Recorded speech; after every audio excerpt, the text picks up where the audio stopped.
In a previous video clip, we demonstrated installing Ubuntu 11.04 using a virtual box so we could record the screen and show it to you.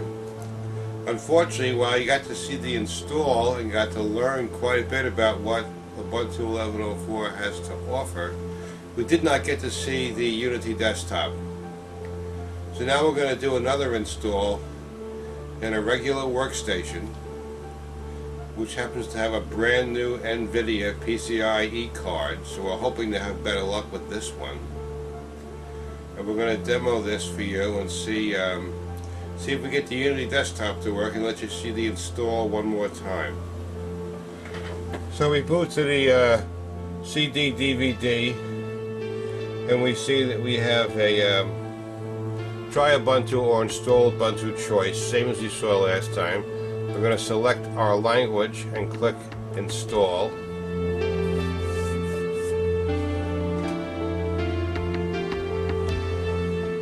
And we're going to make sure that we satisfy these requirements, that we have at least 4.4 gig of available drive space, that we're plugged into a power source. They say that so in other words, don't install this on a laptop running on batteries, because the battery may run out before the install finishes.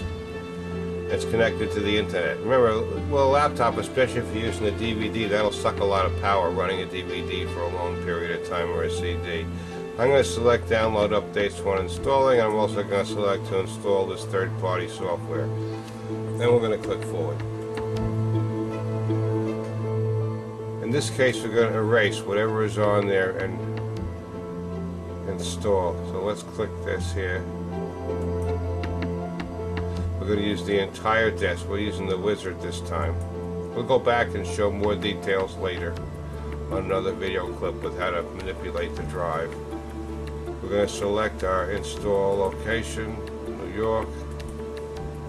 The keyboard is USA. We're not going to go through the keyboard detect wizard. We know we have a USA keyboard. And our name, we're going to use our favorite user, John. This is a Dell Inspiron. Use his name and pick a password.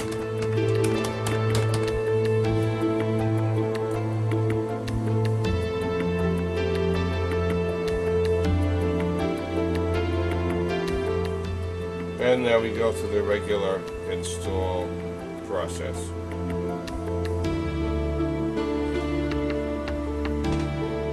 And we've seen this already, so we're going to fast forward this video to the end.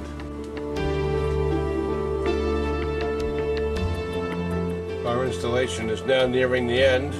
We're at the configuring hardware stage. And we're installing the grub, which is the bootloader, and setting that up so the system will know how to boot. You may note in the screen at the bottom it says downloading packages. That's because we are connected to the internet. We did plug an Ethernet cable into our router, so as it installs it can download whatever it needs from the internet. This will help to ensure that we have the latest versions of items installed. And at the completion we get our message. We saw this in the previous video. Let's click restart and see if we get our Unity desktop.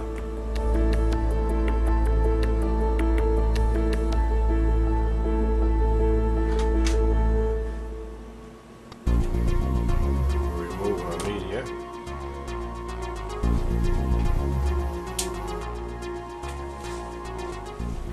Here's our login.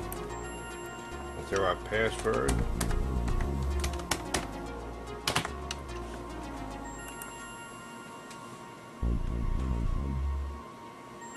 And there is a Unity desktop. In this particular case, if you notice, these are large icons, and our screen is really a very low resolution screen. Now we got an icon telling us we can fix some things here. Let's see what we have for optional drivers. The Nvidia graphics driver. Since we have an Nvidia card, okay, This is not the free open source driver, but this is a good idea to try this one. And one of the problems that we're having here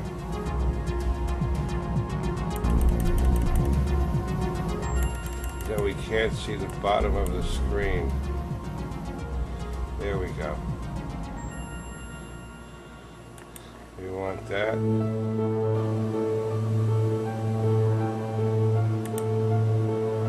And let's activate this. This is the one that's recommended. So let's activate that. Give our password.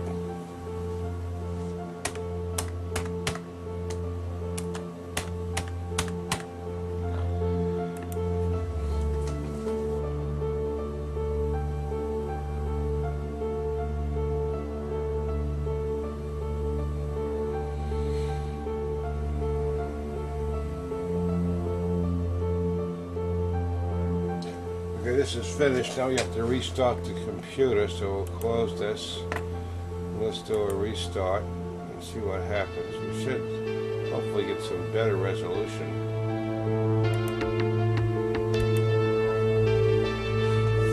And we should also be able to access both monitors because this happens to be a dual port card.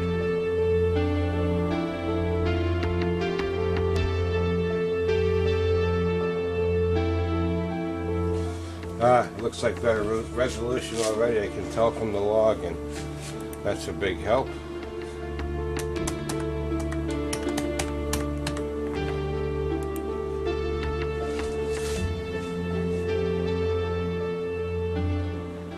Yes, we have some improvement here.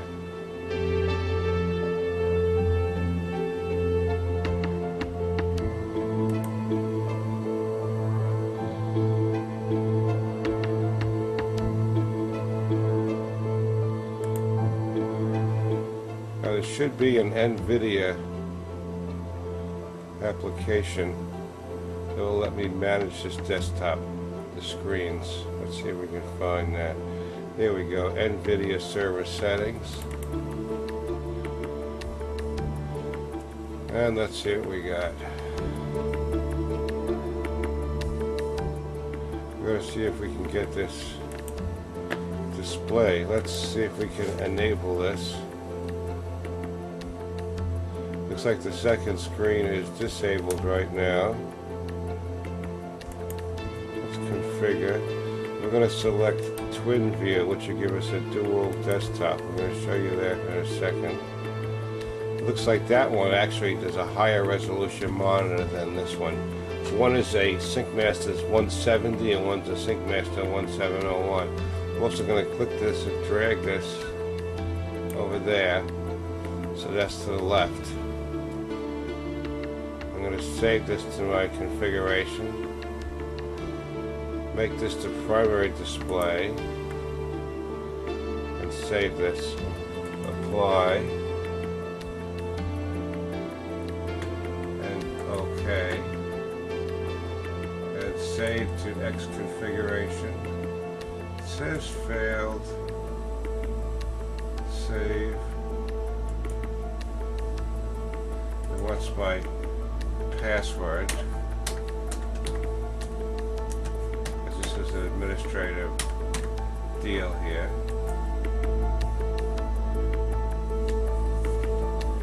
And looks like we have a nice.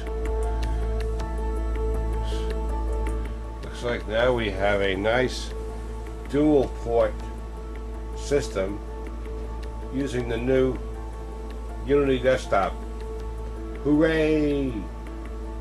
That wasn't so hard, was it? Now you can follow the detailed instructions that we saved in this little mini lab below and try this on your own workstation.